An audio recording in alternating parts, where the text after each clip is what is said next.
Well, welcome back to another episode of Sexy Marriage Radio. And quick aside on a personal note, happy anniversary week, babe. Yeah, it's been 32 years. Yes, this week. That's quite an accomplishment. it is. And It is. I'm looking forward to celebrating with you. that'll be a fun weekend, absolutely, coming up. But I'm also so encouraged by just how the 32 years has gone. I'm so grateful. Yeah, as we say, 27, 28 of those have been really good.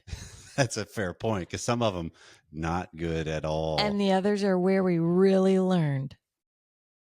They help set the stage quite a bit for where we are and where we're heading. And not that there's not still blips and moments of, hey, I love you a lot, but then there's elements of I don't like a lot. So, that it just doesn't seem to be as exponentially overreacted in my mind as far as the way I will approach it. So, no, but it is exciting to celebrate another year with you. And I love you. Well, right back at you. Love you too, babe. And I'm so glad you're co-hosting Sexy Marriage Radio with me each and every week. And we want to have interactions with everybody that listens in the nation. And the way that happens is 214-702-9565 is our voicemail line. And this is a personal plea also, looking for people that are willing to go a little deeper with their questions and get in on a call-in segment with me. And that way we can talk even more detailed and specific. And then here's the nice little aspect of this is even if we don't, like after we record, because we record it ahead of time, so it's not live on the air. And if it goes a way that you're not comfortable with, they have the right of refusal on it being aired. And so you still get the benefit of a conversation that goes deeper. But the hope is everybody would recognize there's benefit by wrestling through my struggle in the open because other people have the same struggle. Yeah, you're not alone. There's always someone out there dealing with the same thing. And then you can also just email us at feedback@sexymarriageradio.com is the way that we have a lot of interactions. That's where today's episode's coming from, is an email that came in from a guy that's in quite a little quandary with his wife and the dynamics that they play out, as they play out, because it really, I guess the way to describe this is, does desire follow biology or connection? What's the difference between those two things? And it's impacting him specifically. And so coming up today on the regular version, we're going to dive into his email because there's quite a bit different ways we can go with this. And then in the extended content, which is deeper, longer, and there's no ads, we can subscribe at smr.fm/academy.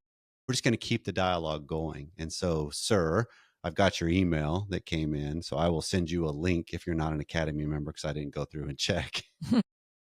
But I'll get you a link to the episode so you get to hear the whole thing. But everybody else, if you want to keep the listening going as we continue into the deeper dialogue with this segment, you'll want to join us in the Academy or the Extended because it's going to be a fun dialogue. There's lots of nuances in this that we're going to explore. And so all that's coming up right after this.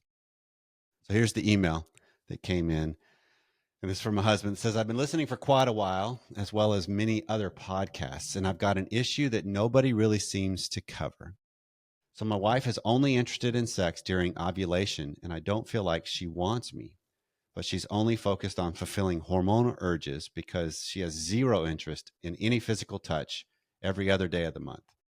We've been married for 14 years. We have 2 kids. The youngest is now 4. I've had issues throughout our marriage where I feel like I'm the only one doing all of the pursuit of physical affection.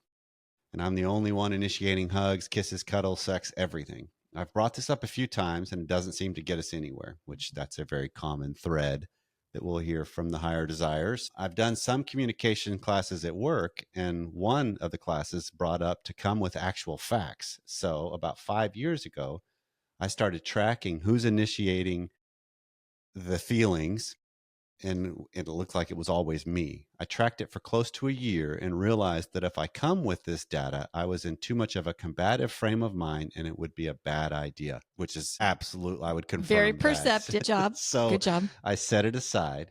I realized looking back, we essentially did it once a month very consistently. This stayed in the back of my mind, and it had started keeping up with her cycle at some point due to the frustration of constantly being rejected. And so that way I knew at least during period week, it was out of the question. So he was kind of, he's trying to be a student, keep track of the dialogue. We've come across this a bunch from different higher desires that they'll track things, they'll monitor things.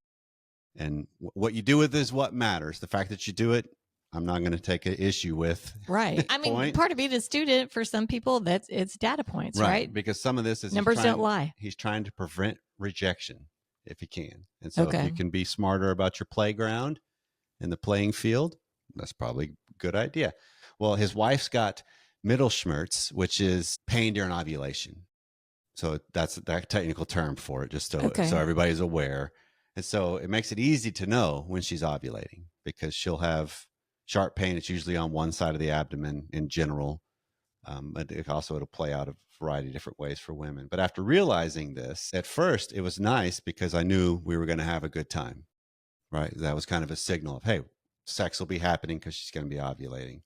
So this started off as helpful. Go ahead. So at the same time, she's like hurting because of this. It increases her desire. Well, it's not. Sometimes the pain, and he doesn't get into the specifics of how long her pain would last, but a lot of times the ovulation window can only be a couple hours, and then it's released, and then the pain can subside. So it's not the same as menstrual cramps in the sense that it lasts as long in general. Nuances and variances according to each person obviously are at play here. Certainly. But that was one of the ways he could be more aware of, rather than it's at around the 15-day mark, which is, if you look at a woman's cycle, that's usually give or take. He could also tell just by, she'd feel some pain. It might be mentioning it or something. And then he could know shortly thereafter or around that time, here we go. So it's easier to kind of put it together is the way I'm reading this. Okay. So this started off as helpful, but after 2 or 3 years of noting this, it started wearing down on me. And even if it was a few days ovulation time, it was always one and done. Got what I need. Now leave me alone. I thought maybe trying to tie a couple in close together, a couple of sexual advances close together might be a good idea, but it always failed. So continuously being ignored, no flirting, no cuddles, no hugs, no kisses, except for ovulation week was just getting to be too much. I mentioned it and brought it up saying, hey, you want nothing to do with me except this week, and it feels more like I'm being used to satisfy your hormonal urges than actually desiring me. She got mad and said, you have no idea what you're talking about. That's not what it's like. And how dare you use that word used on me, because she's got past sexual trauma before they got together. So the question becomes, educate me in what I don't know, what it's like, and what it's all about. And what do I do from here? Thanks. So this is the classic two-choice dilemma and gridlock of he wants what he wants, she wants what she wants, and they're not the same thing. And they're actually blocked by each other. So if we kind of frame it through this lens, this is one of the ways that we could start to talk about the differences of what are they each after and what do they do when they're not anywhere close to aligned, even though at the surface it seems like they could be aligned, because you could put it in this framework of, well, it's sex. And I think that's what a lot of higher desires are like, well, at least it's sex, because he even mentions it. At first, it was fine when he realized this thing. Well, once a month, I know it was going to be a fun, enjoyable experience. And then you start getting into this deeper element of what's the meaning of it. Then there's the key, right? So if I'm someone that doesn't ultimately end up caring what the meaning is, then I'm okay checking off a list. And right, if I keep it just as a bodily function, then okay, it's a pleasurable experience. It's orgasmic. It can be connecting, but then that's where we start getting deeper into the meanings of it.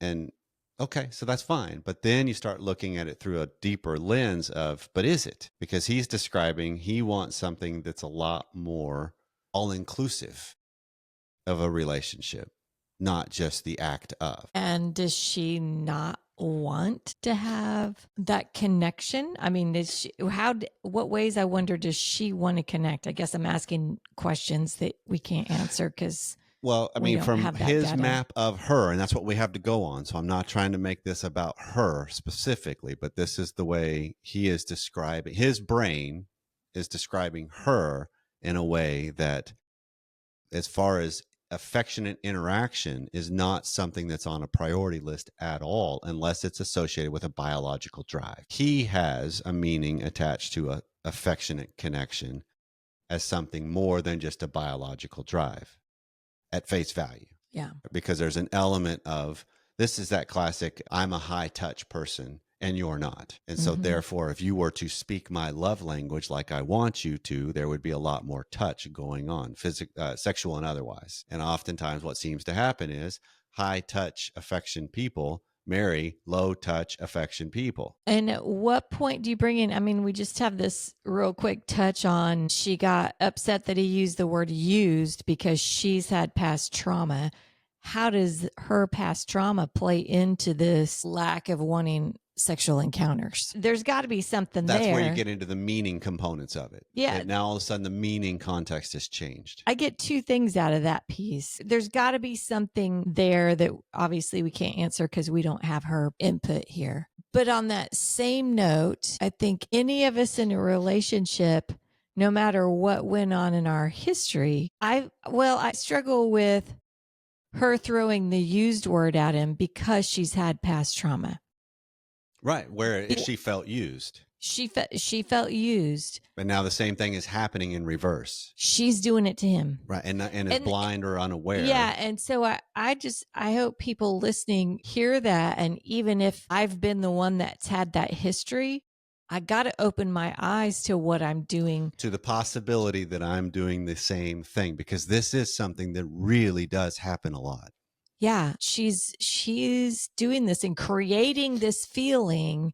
It may be a totally different scenario, but it ends in the same result, right, in that my spouse just feels used, to use his word. Here's the clinical side of this that I go with people in my office when I've got more data on both of them, and obviously both of them are there. And so I won't make this move unless I know for sure I've got the whole story from both sides of the equation. I can't do this with one person only. Fair. Yeah. I think because that's this is one that I got to know how it lands, because I don't want to gang up on one spouse. And instead I want to go, the psychobabble systems word is, I want to make isomorphic moves, which is when you make a move on one, you're also impacting the other directly. Right. So that's just a systemic move in therapy. But the idea is, a lot of times what can happen when both parties are at play and this is happening and one is unaware, I want to make the moves to where they get a chance to maybe have a curiosity stance like you're describing of, wait, could I be doing this? Is it possible? Because if it's coming from my spouse, it is possible. Or they are just making a more sophisticated move to try to get what they want alone only, which is what they're both trying to do. That's the tyranny of the lowest common denominator. And so a lot of times what I'll see is somebody's had a history of something that's happened like this. And so now all of a sudden I'm a victim of something. Well, us as human beings are incredibly sophisticated in that we will become perpetrators from a victim standpoint. We'll do the same thing I was a victim of while not even realizing I'm doing it. It's what you're describing. I think there's things that we get blind to. Absolutely. And it's because it's a reaction that's out of fear and protectiveness. I don't ever want it to happen again. So I don't even want to come close to the possibility. But because I put myself in that position, I start actually doing that thing to those around me. Interesting. I mean, we can do this in all kinds of areas of our life, on how I overreact to something or position myself to protect myself. And by doing so, I'm actually keeping somebody away, which is doing the exact same thing that I was afraid of happening to me. I think of this on all these things that we say, well, my parents did that. I'm never going to do what my parents did. I'm never going to do that. And so then we do this. Right. We go the opposite that lots of times sometimes ends up creating kind of the same result. Right. It does. Right. And so it's just realizing that's part of this dynamic. And so with him, since he's the one emailing in and asking, this is the element of, okay, if it's real to him, then he's trying to, that was where he ended the question of, so how do I make this move? How do I bring this up knowing her past? And that's the real two choice dilemma. Yes. right? Because that's essentially asking the question of, so how do I say, yeah, but that's actually happening to me without her not hearing it or reacting accordingly or pushing it away or denying it? And the two choice dilemma is you don't get the choice of how she's going to react to it. You get the choice of what's the best strategic move I can make to present my experience back to her. So what is his best strategic move? Like how do you phrase this? How do you I'm going to table that one for the extended. Okay. Because that gets into a little bit more we need to unpack, but I want to give a framework to help set that up. Okay. Because this is an element of how do you distinguish. One of the things I want to do on a macro level is how do you distinguish the difference between hormonal sexual drive versus actual interpersonal desire for your spouse? What do the two differences look like? Okay, so is desire biological or is it a desire for connection? Right. Am And I saying the that's same one of the thing? two different, that's the first distinction right there. Is this something coming from me just because all of a sudden now my hormonal levels have gone increased, my testosterone level has increased, since that's typically the most common one that is equated to sexual desire on a biological level. But if I'm just after sex, what's the difference between that versus I'm after connecting with my spouse? Well, I mean, I would see that in the way it would actually play out in the act of sex or whatever thing we're doing. Yeah. Right. Yeah. It's not just about, say, an outcome. How mechanical is it? How routine is it? It may not even be routine. I mean, I want to spice it up. I've got whatever, and I'm more interested in the spice or the new thing or just actually end up climaxing. I'm more interested in that. And so it's not are they into it? Or am I creating an environment that's not just one-sided? That's one of the big distinctions right there. It's a one-sided thing. It's like we can kind of tell I'm just being an apparatus for them. Yeah. Or an appendage for them or an outcome for them versus I'm actually experiencing this with them. And a lot of it comes down to eye contact. A lot of it comes down to conversation, expressions, moans, groans, connected kind of nuances that we can have throughout the act of sex together. Well, and how well do we recover? Like something comes up in the middle of it that is a distraction, and can you jump back into it together? Right. That's where I think the connection is so key, because it's pretty common for something to happen that might be a distraction that throws you off, right? Well, it The dog absolutely jumps is. up on the bed. It absolutely is. But here's also the difference on back to the idea of a routine that we follow. Because if it's desire for your spouse and connection, to me, the big delineation between the two is if it's just more of a biological urge I'm trying to fulfill, it's all tied to just getting that done, which frankly I can do on my own. It's not as enjoyable, but if it's just orgasmic relief that I'm looking for, there's a narrower path a lot of times that I'm more interested, because that's really what I'm looking for. I don't want it to be a long extended thing necessarily as much as I'm just trying to reach that goal. Okay. But if I'm having desire for my partner in that moment, for my spouse in that moment, I'm bringing into the equation, what is it that I know you enjoy too? What is it? How am I incorporating what I know works with you too? That's what shifts it from one-sidedness in my mind, where there's a lot more, even if it's not something I particularly enjoy as much. I mean, because it could be, I go back to some of the earlier stages of our 32 years. And when we weren't as good of having conversations about where each of us might be going into interactions together. Because now it can be good, like we didn't have well, that's the fair. Yeah, now it was an unspoken, okay, kind of a thing. But now it can be, I'm interested, but how much energy do you have to help us get there together? Kind of knowing full well I can get there, but it's going to take me a little bit, and my mind is just not there remotely. Yeah. But I'm not averse to it. Yeah. And early on, I would have, I enjoy massaging you. because it was tied to what I would get out of it. Yeah. Now I'm much less likely going to be tied to what I get out of it. And it really is more energy based on, I don't have that kind of energy. Yeah. Yeah. Because I like giving you massages, but sometimes I don't want to spend a whole lot of time giving you massage. Well, back then it was a long massage to get the mind there back but then. It's still that there's a difference of, I know that does things for you. Whereas massages don't mean the same thing to me. You're a massage lady. You go quite a bit during tax season and you love them. I've gone once and didn't enjoy it at all. That's totally different than what couples. Yes, but I'm going off of the same different. kind of components of that kind of touch. Doesn't speak the same to me as it does to you. Just on the physical touch to that level. It's just different. And so it's understanding, if I'm desiring connection with you, I'm going to incorporate the things I know that speak to you because it's what I want for you. That's different than this is just about a drive I've got. And I think that's what he's continually seeing is, I feel like it's more tied solely to her drive, and she hasn't gone beyond, how do I get out of this element of this is just about biology?